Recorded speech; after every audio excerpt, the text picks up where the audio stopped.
લોકસભાની ચૂંટણીને લઈને સુરત જિલ્લામાં વહીવટીતંત્ર પણ કામે લાગી ગયું છે। ત્યારે બારડોલી લોકસભા બેઠકના મદદનીશ ચૂંટણી અધિકારી દ્વારા પલસાણાના ગંગાધરા ખાતે બારડોલી વિધાનસભા વિસ્તારના EVM તેમજ વીવીપેટ ઉમેદવારોને હાજર રાખીને સીલ કરવામાં આવ્યા હતા। આવનારા દિવસોમાં લોકસભાની ચૂંટણી યોજવાની છે।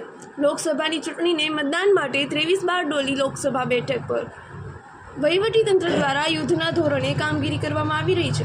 ત્યારે બારડોલી લોકસભાના મદદનીશ ચૂંટણી અધિકારી દ્વારા EVM મશીન અને વીવીપેટને લઈને યોગ્ય નિરીક્ષણ કરવામાં આવ્યું હતું અને સાથે જ ખાસ કરીને મદદનીશ ચૂંટણી અધિકારી એવા બારડોલીના પ્રાંત અધિકારી જિજ્ઞાબેન પરમારની પણ નિમણૂક કરવામાં આવી છે। પલસાણા તાલુકાના ગંગાધરા ખાતે લોકસભાની ચૂંટણીને લઈને બારડોલી વિધાનસભા વિસ્તારમાં થનાર મતદાન માટે EVM અને વીવીપેટ સીલ કરવામાં આવ્યા હતા।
જિજ્ઞા પરમાર, મદદનીશ ચૂંટણી અધિકારી 169 બારડોલી વિધાનસભા મત વિસ્તાર।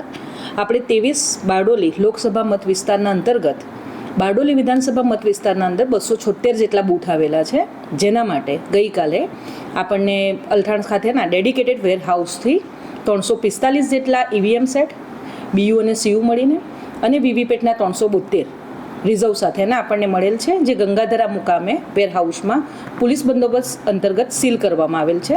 સદર સમગ્ર કાર્યવાહી પોલિટિકલ પાર્ટીના હાજરીમાં કરવામાં આવેલ છે।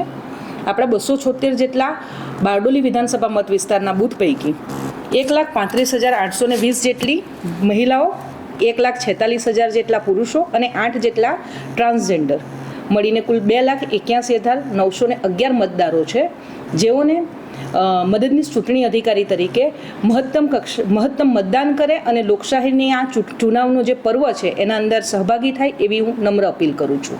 Thank you.